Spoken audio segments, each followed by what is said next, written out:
이것도 아까 첫 번째 시간에 말씀드렸지만은 터빈 기초도 한전은 건축이 하는데, 제가 먼저 있던 그 한국전력기술주식회사에서는 토목하는 사람들이 해가지고, 목차를 보시면은 첫 번째 이제 기기 개요를 이제 터빈이 어떻게 생겼는지, 그다음에 어떤 시스템인지 한번 그런 그 시스템이 어떻게 돌아가는지 한번 간단하게 시간을 갖고요. 그다음에 두 번째 이제 디자인 크라이테리아, 그다음에 3번의 구조 해석.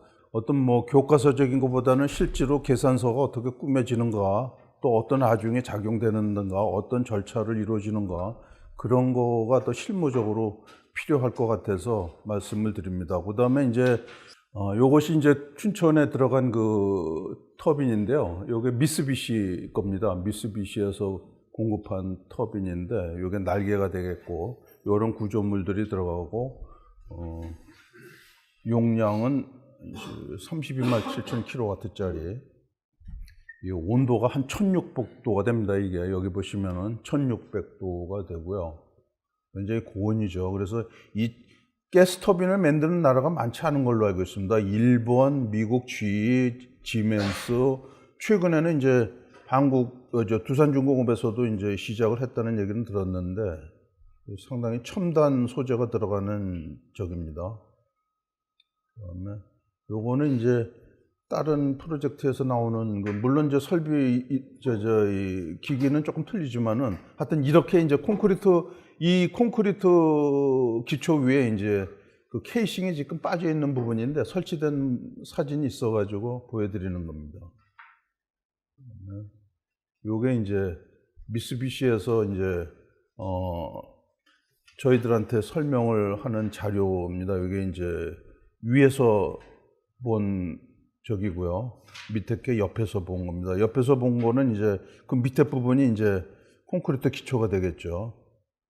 이런 부분들은 이제 자꾸 제가 보여드리는 거는 과연 어떤 하중이 작용할까, 그 다음에 어떤 기초에 올라가는 무게가 어떤 무게가 들어가는가, 그 다음에 어떤 설비들이 들어가는가, 배관, 파이프 이런 것들이 많죠.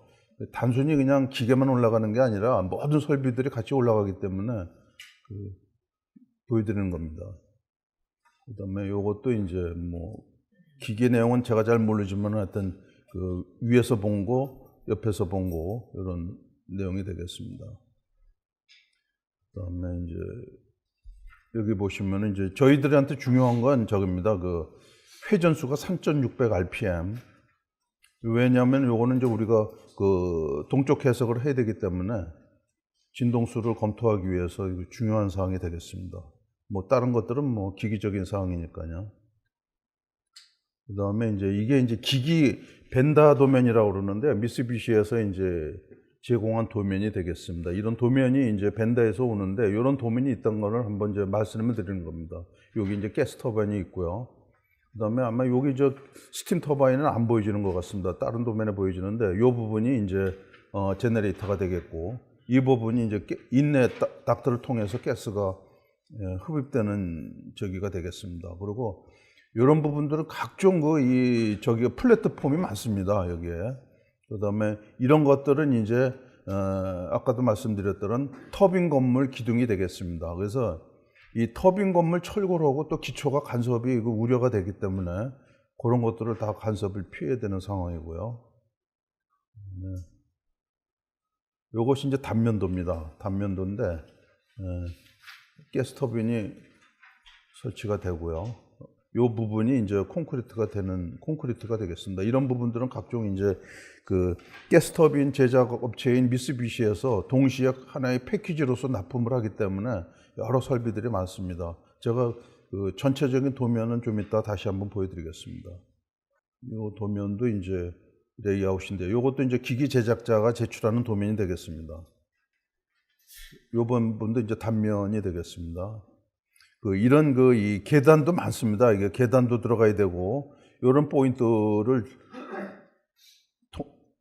통해서 이렇게 사람이 오퍼레이터들이 올라가는 건데, 이런 부분에 매설 철물이든가 이런 게 기기에 다 그 맨 처음에 묻혀야 되기 때문에 저희로서는 이런 것들이 다 중요한 사항이 되겠습니다. 이것도 이제 단면도를 보여드리는 겁니다. 이것도 이제 단면도의 일종이고요. 이것도 이제 단면도의 일종이 되겠습니다.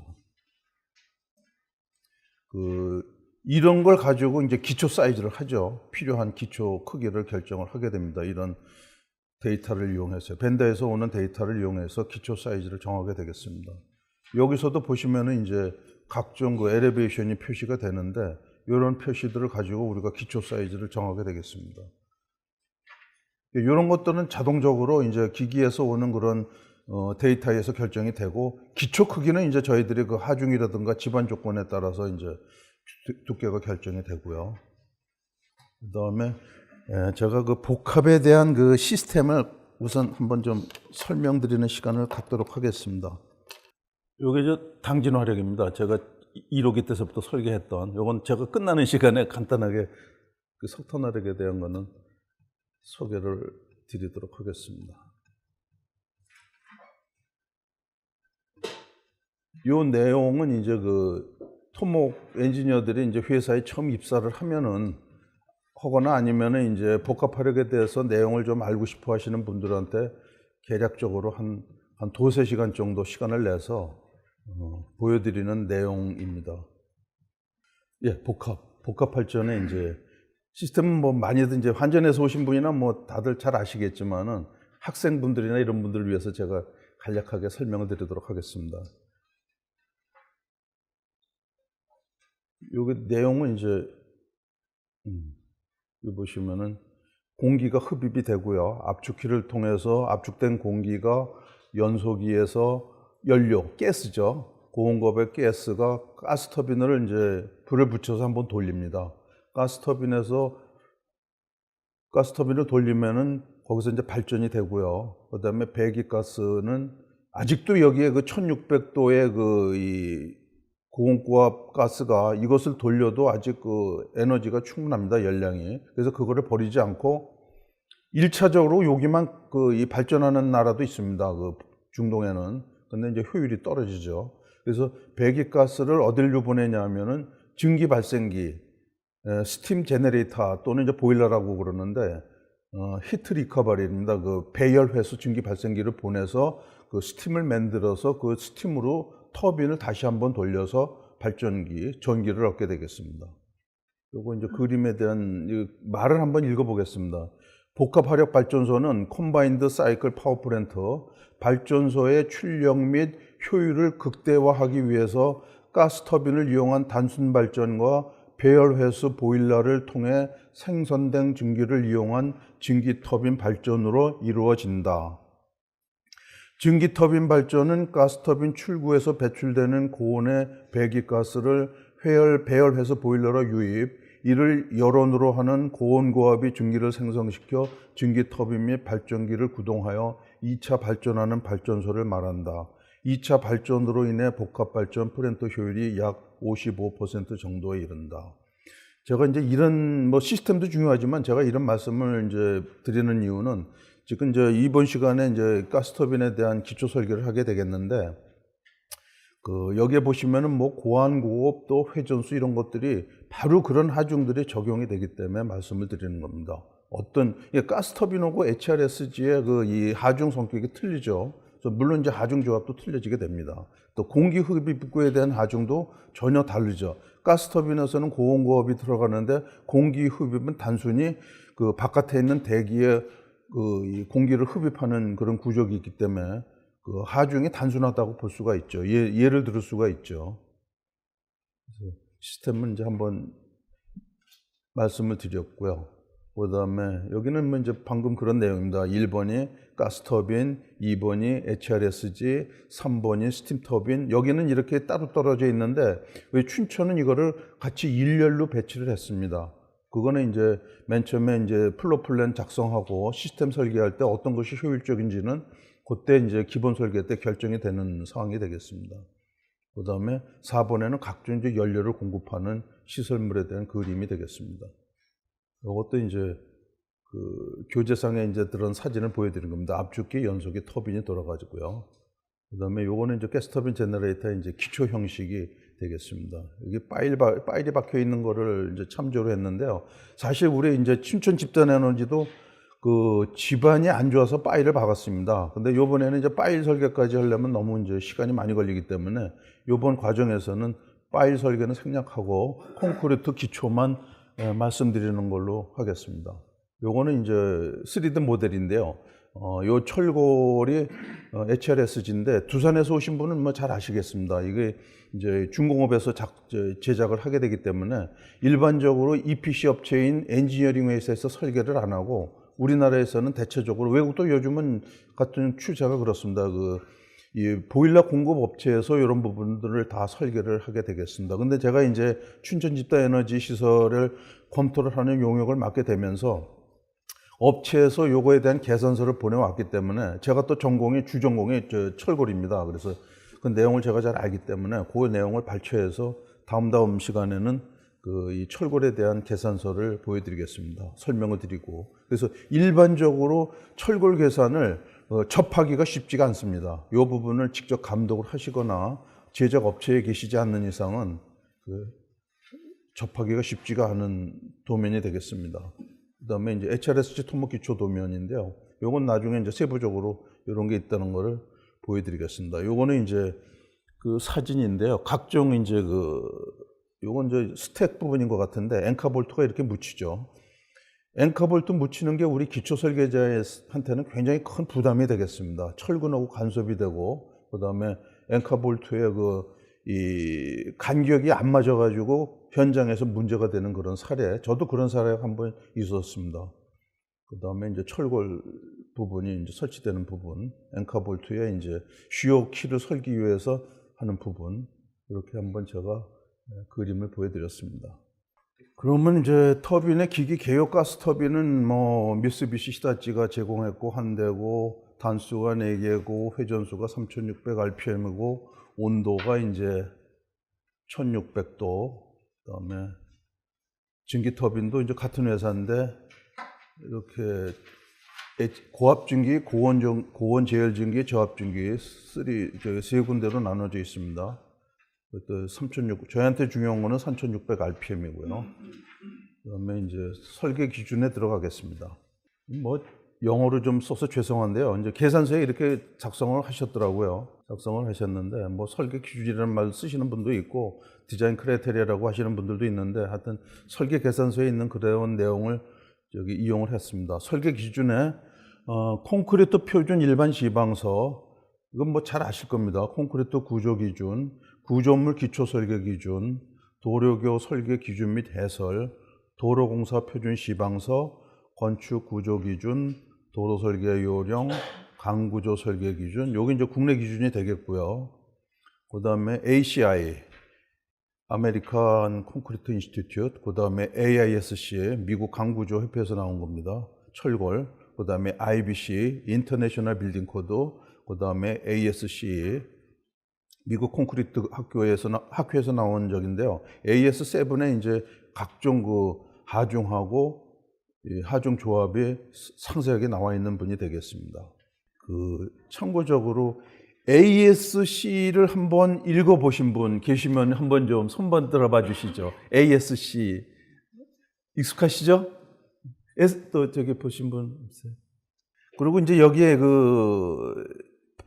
연도를 표시한 이유는 저희들의 구조 설계, 브랜드는 뭐 잘 아시겠지만은 한 4, 5년씩 개삭되기 때문에 이거를 정해놓지 않으면은 예를 들어서 이제 2005년도에 계약이 돼 있는데 이거를 설정 안 해놓고 뭐 2007년도에 가도 그러면 2007년도 것까지 계속 또 바꿀 거냐. 그게 안 되거든요, 실질적으로. 그래서 저희들이 EPC 계약이나 이런 어떤 프로젝트 계약서에 계약 당시에 최신의 이런 기준을 적용한다는 문구를 항상 집어넣습니다. 그래서 그런 거에 기준을 하기 때문에 이 문구를 집어넣지 않으면은 예를 들어서 뭐 2년 후에 또 바뀌면은 바뀐 거를 사용해야 되느냐 안 해야 되느냐, 그래에 대한 자꾸 이제 코드는 발전되기 때문에요. 또 조금씩 수정되고 그렇기 때문에 요거 우리 토목 기술자들이 요거를 이제 토목기술기준전환 계약서에 의거해서 기본적으로 요거를 정해 놔야만 됩니다. 그렇지 않으면은 그 계속 그 어떤 그 클레임이 걸릴 수가 있는 상황이 되겠습니다. 이런 걸 왜 제가 말씀드리냐면은 보령 화력 3, 4호기 설계할 때 보일러 철골 높이가 160m가 됐습니다. 그때 이제 우리는 ACI 코드를, AISC나 ACI 뭐 이런 코드를 가지고 외국 코드를 사용을 했는데 그 철 구조물이 그렇게 규칙적이지 않고 높이가 높으면은 동쪽 해석을 그때 UBC UBC를 가지고 이제 설계를 했습니다. UBC 코드에 보면은 그때가 이제 1900 몇 년도인가 하여튼 그렇게 됐는데 2000년 전이에요. 거기에 보면은 그런 특이한 구조물에 대해서는 동쪽 해석을 하라는 문구가 있었어요. 근데 우리가 이 보령 화력 3, 4호기 보일러는 그때 이제 C슐즈라는 회사에서 공급을 하게 됐는데 그 규정을 따를 수가 없었습니다. 그래서 정적인 설계를 해야 되는데 그 코드에 이제 문제가 됐던 거예요.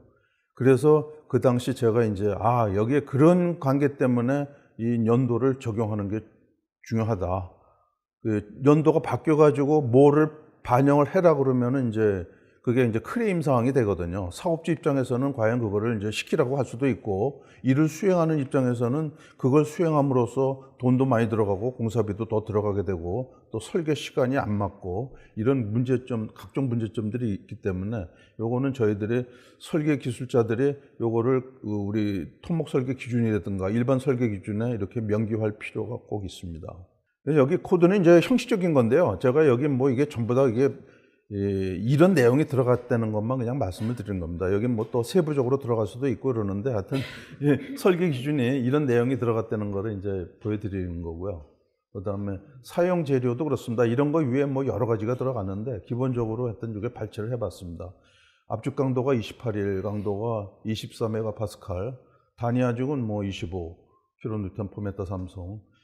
단위 하중은 중요하죠. 왜냐하면 우리가 이제 그 기초 자중이나 이런 거는 그 컴퓨터에서 자동적으로 계산돼서 입력이 되기 때문에 인풋 시킬 때 이제 요거를 정확하게 집어넣어야 되기 때문에 이렇게 정해줍니다. 요게 뭐 자주 바뀌면 안 되니까요. 탄성계수, 요것도 중요하죠. 한번 정해놔야 계속 같은 값이 들어가기 때문에. 그 다음에 철근, 압축 강도 400짜리, 그 다음에 탄성계수, 그 다음에 피복 두께 80. 여기 이제 80mm라고만 되어 있는데요. 나중에 계산서 보시면 아시겠지만은 그 밑에 하부에 더 접하는 부분은 이제 150mm까지 가고 그렇습니다. 그 다음에 기초 볼트, 최대 허용 인장강이 이렇고, 그 다음에 기초 볼트는 말 그대로 위에 철골하고 밑에 콘크리트를 연결하는 볼트가 되겠고요. 구조 볼트는 이제 철골과 청골을 연결하는 볼트가 되겠습니다. 근데 이제 제가 이제 여기서 탄성계수나 단위 하중, 탄성계수를 이제 말씀드리는 거는 저희들이 맨 처음에 계약서라든가 이런 스펙에 이런 것들을 정해 놓습니다. 일반적으로. 근데 이제 토목 설계하는 사람들이 요 내용을 무시하고 딴 걸 집어넣어요. 뭐 요 조금 숫자가 틀릴 수가 있습니다. 그리고 또 컴퓨터 인풋 할 때는 또 엉뚱한 숫자를 집어넣어요. 그래서 그런 거를 이제 맨 처음에 딱 정해 놓으면은 감독하시는 분들은 일관성이 있는 데이터인가를 꼭 봐야 됩니다. 과연 탄성계수를 요걸 계속 일관성으로 계약서하고 요게 맞는 건지, 또 토목 설계에서 요거를 그대로 집어넣는지, 나중에 인풋할 때 요 값이 들어가는지. 왜냐하면 조금씩 틀린 값을 집어넣게 되면은 다소 틀린 값이 나오기 때문에 요런 기본들은 계속 그걸 계약서부터 계속 같은 값을 사용했는지 안 해왔는지 필히 요거는 검토를 하셔야 됩니다. 같은 값이 들어가도록요. 그 다음에 집안 조건은 이제 그 지역에, 요거는 이제 춘천 쪽, 동춘천 지역 쪽 지빌조사에서 나온 그 계산서에 사용된 그 내용을 그대로 이제 적어놓은 내용입니다. 그게 단위 중간 마찰각 전차녀 토학계수 이걸 적고요. 그 다음에 이제 사용 프로그램을 마이다스를 썼는데, 마이다스가 상당히 유용하죠. 근데 솔직히 저는 이제 9세대이기 때문에 이 현재 그 뭐 프로그램을 이렇게 뭐 잘 사용하지는 않습니다. 네, 아까 그 EDF에서 오신 분 계신 아까 물어보니까는 GS 건설에서 대림이요? 대림? 예, 지금 뭐 저기 필리핀 거를 하고 계시다고 그러는데 스타드를 쓰신다고 그러셨죠? 스타드를 쓰신다고 그러는데 이 프로그램이 중요한 게 그 사업주마다 요구하는 프로그램이 있습니다. 그래서 이제 맨 처음에 계약 당시에 그 프로그램에 대한 논의를 해놓는 게 좋습니다. 심지어는 이제 이 마이다스도 상당히 이제 전세적으로 알려있는 프로그램인데 오래전에는 이거를 외국 사람들이 잘 몰랐어요. 그래서 마이다스를 쓴다고 그러면은 이제 상당히 꺼려하고 또 쇼트리스트에서 아예 빠진 경우도 있고 그러는데 아마 요즘은 뭐 마이다스는 전 세계적으로 통용이 되는 걸로 알고 있습니다. 그다음에 이제 아까도 얘기했지만 스타드 3라든가 셉 같은 거 저는 옛날에 많이 이제 스타드 3, 셉 뭐 이런 걸로 많이 이제 사용을 했는데요. 하여튼 상당히 편리합니다. 그래서 사용 프로그램 우리가 꼭 지정을 해줘야 됩니다. 그다음에 왜냐하면 이게 이제 나중에 이 사업주들의 엔지니어들이 감독관들이 그 시비를 거는 경우가 있어요. 이걸 정해놓지 않으면은 왜 마이다스로 썼느냐, 자기들한테 승인을 받고 했느냐, 안 했느냐, 뭐 승인을 안 받고 하면은 상당히 이제 골치가 아프죠. 크레임 상황이 되고. 그래서 이런 거는 미리 꼭 선정을 해서 협약을 승인을 받아놔야 됩니다. 그다음에 이제 설계 방법은 강구조물은 이제 허용력 설계법이 있고 이제 LRFD가 있는데 허용력 설계법도 해야 되고 LRFD도 두 가지 다 해야 됩니다. 왜냐하면은 그 사용성 검토는 그 허용력 설계법으로 맨날 하중을 가지고 써야 되기 때문에. 그다음에 콘크리트는 뭐 기본적으로 극한 강도 설계법을 썼고요. 설계 하중에 이제 들어가겠습니다. 이제 어떤 그 정의별로 설명을 드리겠습니다. 고정 하중은 구조물 수명 기간 동안 상시에 작용하는 하중, 뭐 골조, 지붕, 바닥, 벽체, 칸막이. 아까도 그 그림에서 보셨지만 아시겠지만 그 플랫폼들이 많습니다. 상당히 오퍼레이터들을 이용한 플랫폼이 많고, 그다음에 파이프도 많고, 올라가는 그 스테어들도 많고, 그런 하중. 뭐 잘 아시겠죠. 그다음에 이제 활하중. 요거는 우리가 이제 플랫폼이라든가 이런데 또 이제 그 슬라브 위에 각종 뭐 용접기라든가 뭐 또 이제 조그만 그 중장비들 그런 것들이 많이 이제 이 플랜트에서는 운영이 되기 때문에 그런 하중들이 당연히 이제 포함이 돼야 되고요. 그다음에 이제 지진 하중은 뭐 당연히 이제 포함이 되고요. 활하중으로. 그다음에 이제 여기 보시면은 이제 운전 중이라는 말이 들어가는데 운전 중에 화정하고 정지됐을 때 하중하고 성격이 틀리죠. 그래서 이런 것들은 이제 기기 배치 및 기계 분야의 요구사항에 따라 설정한다. 그다음에 최소 설계 활하중, 그리고 지상 적설 하중은 0.5kN, 바닥 슬라브는 12.5kPa, 난간은 0.8. 난간은 이제 0.8 이건 무슨 얘기냐면은 저희들이 이렇게 손을 잡았을 때 그 하중을 요거를 집어넣습니다. 일반적으로 이제 구조 계산할 때 난간이 쓰러지지 않도록 용접도 돼야 되고 그런 게 해야 되기 때문에. 그다음에 빗중을 할 때 0.9. 그다음에 설비 구조물의 부근 상재 하중은 이제 12.5kPa를 동시에 작용하고요. 플랫폼은 뭐 이 바닥 슬래브만이 그렇게 중량물에 올라가지 않기 때문에 5kPa를 적용을 합니다. 혹시 제가 말씀드리는 도중에 뭔가 좀 이상하다는 부분이 있으면 혹시 이 활하중에 대해서 뭔가 의견이 있으신 분이요? 그다음에 이제 풍하중. 모든 구조물의 설계 시 적용되는 풍하중은 설계의 기본 풍속을 25m/s로 했는데 이거는 이제 춘천 지역에 해당되는 사항입니다. 어느 지역에 되는지는 이제 그런 각종 이 조사를 통해서 결정이 되겠죠. 뭐 외국에는 이제 이게 틀릴 수가 있고요. 그다음에 노풍도를 시로하여 건축 구조 설계 기준에 따라 적용한다고 여기다 이제 정의를 하였습니다. 노풍도도 이제 어떤 위치라든가 이런 거 나중에 표시해 보시면 아시겠지만은 이 코드 KBS를 보면은 그 이제 절차대로 결정을 하면 됩니다. 그래서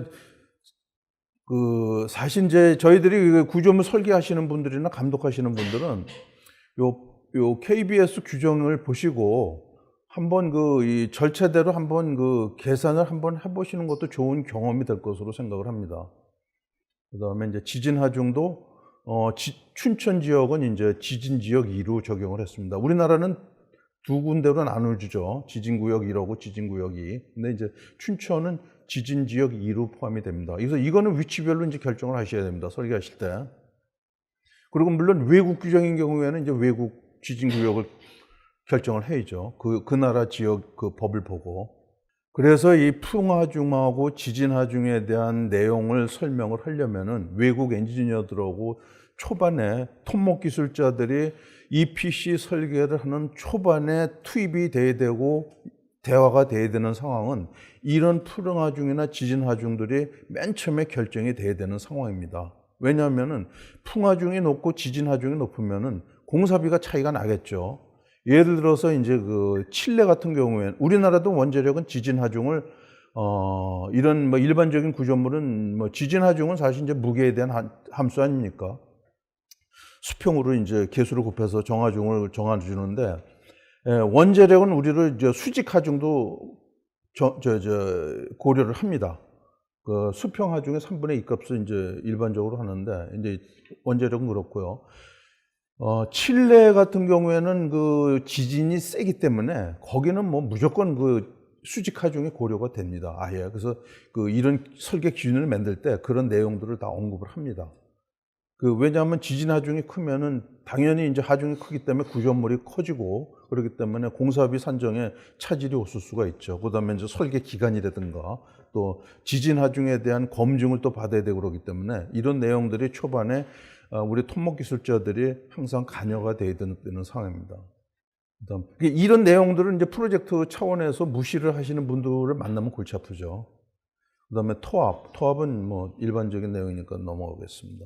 그다음에 지하 수압. 아까 말씀드린 이 설화중이 있는데 이 뭐 터빈 건물 내에 들어가는 거는 뭐 적용할 필요가 없죠. 근데 터빈 건물 설계를 할 때는 이제 지붕에 눈이 쌓이기 때문에 적설하중이 중요하고요. 특히 이제 발전소에서 적설하중이 중요한 부분은 그 철탑 설계입니다. 발전소 스위치 야드에서 송전선까지 가는 그 선을 이제 내보내는 거를 이제 테이크오프 타워라고 그러는데 그 이제 토목 구조가 그 설계를 할 수도 있습니다. 그 송전 철탑 설계할 때 송전선에 그 겨울에 눈이 쌓이고 얼어가지고 바람이 불면은 더 그 면적이 넓기 때문에 그 하중을 무시하면 안 됩니다. 그래서 그런 적설 하중은 온도에 따라서 그게 이제 겨울에는 얼어붙고 또 거기에 바람이 불게 되면은 그 하중이 어마어마하기 때문에 그 지상 적설 하중의 가장 중요한 부분은 철탑 설계가 되겠습니다. 높이가 꽤 높고요. 다른 것들은 뭐 이렇게 사실 뭐 눈이 많이 안 오니 눈이 쌓이는 상황이 아니니까 무시해도 상관이 없는 것입니다. 지하 수압은 사실 우리 파워블록 쪽에 들어가는 구조물은 뭐 그렇게 그 저기는 안 되는데 나중에 제가 이제 마지막 시간에 말씀드리겠지만은 그 바다 근처라든가 강 근처에 그 이 지하 수위가 높은 뭐 피트라든가 이런 펌핑 구조물 또 뭐 슬라브도 좋습니다. 이 수압 계산 안 해가지고 붕 뜨는 경우가 많습니다. 그래서 이건 지하 수압은 저희들이 꼭 신경을 써야 되고 양압력도 그렇습니다. 그다음에 군집 하중 5kPa 사람이 몇 명 들어가느냐 그런 내용이 되겠습니다. 그다음에 적설 하중은 이제 건축 구조 요것도 이제 그 눈높이 그런 것도 이제 기상 조건 조사해 가지고 설정하면 되겠습니다. 여기에 사실 저것도 빠졌는데 동결 높이들 고려해야 된다는 말이 빠졌네요. 그게 사실 들어가 줘야 되는데. 그래서 하여튼 계산서에 이런 내용이 들어가 있어서 이걸 적용을 말씀을 드렸습니다. 설계 하중은 이제 초반에 그렇게 정의를 내렸고요. 그다음에 이제 설계 하중에 들어가겠습니다. 저희가 교과서적으로는 뭐 설계 하중이 간단한데 실질적으로는 이렇게 많습니다. 특히 이거는 이제 TG 터빈 기초이기 때문에 하중이 가장 우리가 여기서 이제 다루는 과목 중에 하중이 가장 그 골치 아픈 하중이 많고 평소에 접해보지 않던 하중이 많기 때문에 이거 데피니션을 먼저 좀 보면은 A는 이제 기초자중, B는 적재하중. 이거는 이제 마이다스 프로그램에서의 어떤 그 용어하고 맞춘 것 같습니다. C는 이제 기계하중, 기계하중도 이거는 사중입니다. 활하중에 이제 콘덴서 박힘 노드라고 되어 있는데 아까 그 레이아웃에서 보셨겠지만 콘덴서가 있는데 콘덴서가 순간적으로 그 이 진공 상태가 됩니다. 그럼 진공 상태가 되면 쭈그러들기 때문에 횡하중이 하기 때문에 기초에 이제 그 앵커 볼트를 통해서 그 바큐um 노드가 적용이 됩니다. 그런 하중이 되고, 그 다음에 온도 하중. 그 온도가 1600도에서 뭐 이게 올라갔다 내려갔다 그 때문에 기계하고 열 팽창이 굉장히 큽니다. 그리고 이제 보일러 같은 경우에는 뭐 그 안에 스팀이, 그 뜨거운 스팀이 그 지나다니는 그런 그 파이프들이 저기 되기 때문에 철골에 그 운전이 안 날 때는 이제 그게 늘어나죠. 줄어들죠. 그래서 상당히 큽니다. 그래서 토크 하중. 토크 하중도 이제 기계가 막 돌 때 이제 토크 하중이 들어가고요. 이제 편심, 이제 어떤 그 모멘트로 작용하더라고요. 트러스트 포스. 이것도 이제 저희들이 뭐 자동차 가다가 탁 쓰면은 충격이 가듯이 이런 것도 터빈 같은 것도 돌다가 뭐 속도가 준다거나 고장이 나면은 충격력이 대단한 것 같습니다. 그 다음에 이제 활하중. 근데 이제 이런 하중들이 전부 다 이제 이 미쓰비시, 그러니까 터빈 제작 업체에서 다 제공하는 하중이 되겠습니다. 활하중, X방향, Z방향, Y방향의 수평 하중이 되겠습니다. 그 다음에 이제 동하중이 되겠습니다. 우리 왜냐하면 이제 동하중 설계를 해야 되기 때문에 이 하중이 필요하죠. X방향, Z방향, Y방향이 여기서는 이제 수직으로 되어 있습니다. 그 다음에 플러스, 마이너스 다 이제 각 방향이 다. 그래서 이렇게 그 하중 조합의 개수가 많아지는 겁니다. 방향별로 다 이걸 집어넣어 줘야 되거든요. 각 포인트별로. 그 다음에 이제 지진 하중, X방향, Z방향, 수평 방향입니다. 수평. 그 다음에 플러스 방향, 마이너스 방향. 여기서 이제 아까도 말씀드렸지만은 수직 방향은 없습니다. 수직 방향이 이제 Y 방향인데 수직 방향은 지진 하중을 고려하지 않습니다. 우리나라 일반적으로 외국도 마찬가지입니다. 이렇게 지진 하중이 크지 않은 데는 대체적으로 수평 하중만 이렇게 고려를 합니다. 수직 하중을 고려하는 데는 이제 우리나라는 원자력, 그 다음에 이제 칠레나 이런 데 같이 지진이 센 나라들은 수직 하중을 고려하는데 이 프로젝트는 하여튼 수평 하중만 들어갑니다. 그러니까 지진 하중도 프로젝트, 나라에 따라서 지진 활동에 따라서 그 수직 하중도 들어갈 수 있다는 내용을 아시면 됩니다.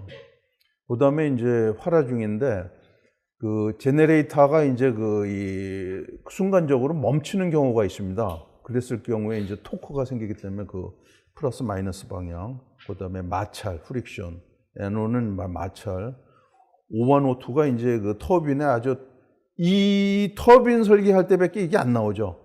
그 날개가 이제 부러져 가지고 날아가는 상황입니다. 아까 이제 그림에서 보셨겠지만 아시겠지만은 그 날개가 날아가면서 기초에 미치는 하중은 어마어마하죠.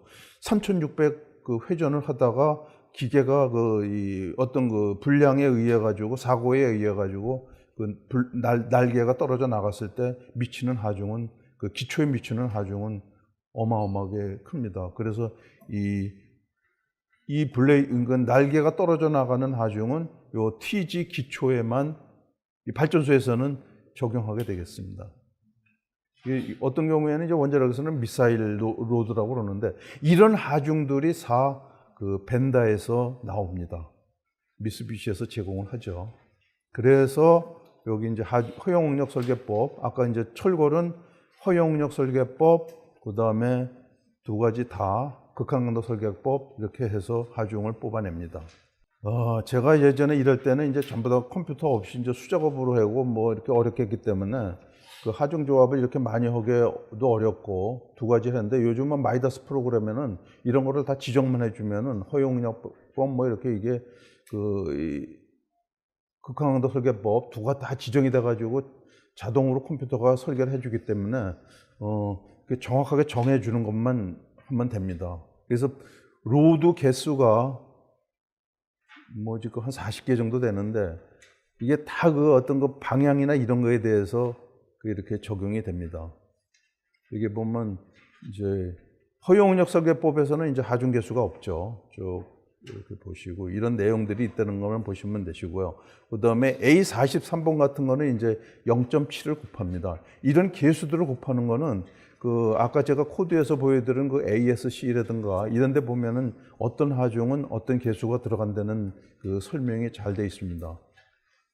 그래서 한번 시간이 되시면은 그런 하중에 대한 내용도 한번 쭉 읽어 보시고요. 허용응력 설계법이 이제 개수가 이렇게 많고요. 이제 이게 개수가 많은 거는 그 방향에 따라서 다 이게 번호가 다 틀립니다. 하중 방향에 따라서. 이제 극한강도 설계법 할 경우에 이제 데드로드는 1점이, 사하중은 이제 1.6을 했고요. 쭉 나와 있고요. 여기 보시면은 이제 0.9가 들어가는 부분이 있습니다. 요게 좀 생소한 건데요. 0.9를 제공한 거는 이제 사이즈믹 로드가 있을 경우에는 자중이 있을수록 불리하죠. 그렇기 때문에 이제 0.9를 곱해서 감수를 하는데 좀 특이한 사항입니다. 0.9가 들어갔고요. 0.9를 들어간 거는 이제 설계가 보수적이, 하중을 산정하는데 보수적이 된다는 거를 이제 이해하시면 되겠습니다. 제가 이제 이거를 이제 계산서에 이렇게 언급을 한 이유, 이건 뭐 계산서에 보통 우리가 이제 정리를 합니다. 다. 이렇게 정리를 하는 이유는, 하중이 이게 책에서 배운 것보다는 굉장히 실무적으로 많습니다. 복잡하고. 이런 하중들은 다 벤다에서 이제 제공을 하는데 그 하중을 저희들이 이해하는 게 중요합니다. 어떤 하중이 작용이 됐으며 또 어떤 방향으로 작용이 되는지, 그런 또 어떤 계수가 작용이 되는지, 이런 실무적으로 내용을 우리 이제 엔지니어들이 이해하는 게 중요한 것이 되겠습니다. 그리고 이제 기기 특성에 따라서 이런 뭐 제네레이터, 서큐, 토큐로드가 어떤 하중인지, 어떤 방향으로 일어나는지, 이런 것들이 이제 그 물리적으로 어떻게 되는지 이제 이해하는 게 중요하죠.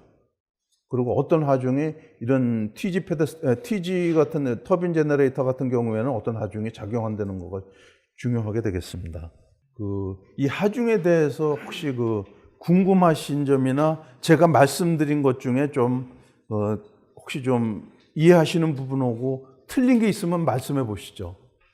혹시 뭐 잘못된 거 있습니까? 혹시 뭐 생각하셨던 거하고 좀 안 맞는 부분? 저거는 기기에 대한 그렇죠. 기기에 작용한. 그래서 벤다에서 작용을 합니다. 기초에 대한 지질. 예. 그 하중들을 우리가 조합을 하죠. 기기에서 주는 하중을 가지고, 이게 나중에 이제 저기 보시면은 제가 그걸 보여드릴게요.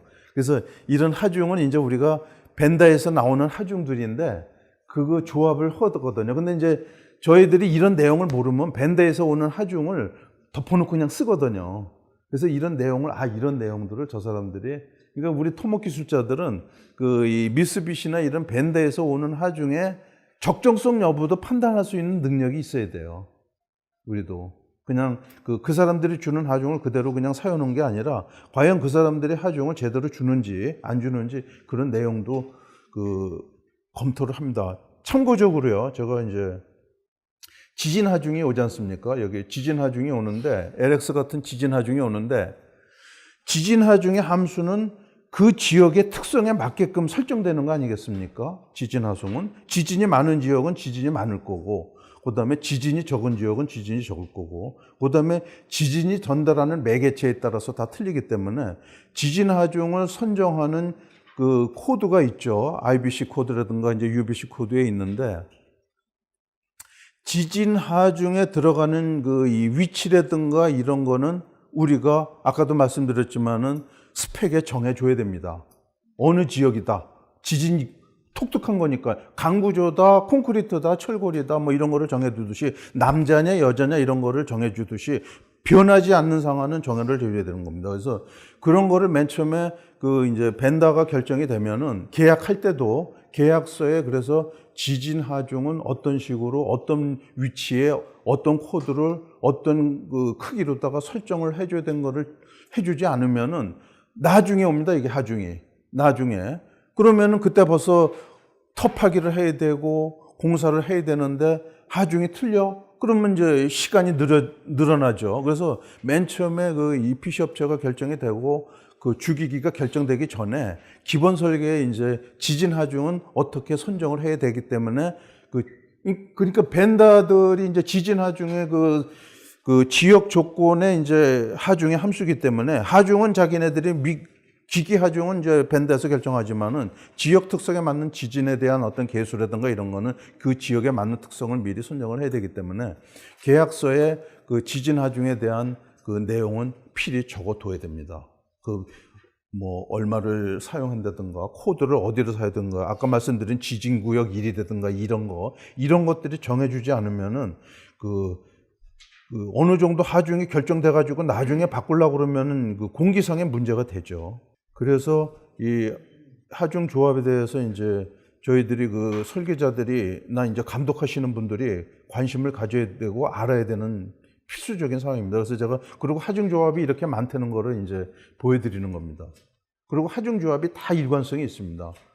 그 지진 하중도 X 방향으로 왔을 때, Y 방향으로 왔을 때, 또 동시에 왔을 때, 또 그 지진 하중의 조합이 크냐, 풍해 하중의 조합이 크냐, 이런 것들이 다 그 논리적으로 설명이 되는 겁니다.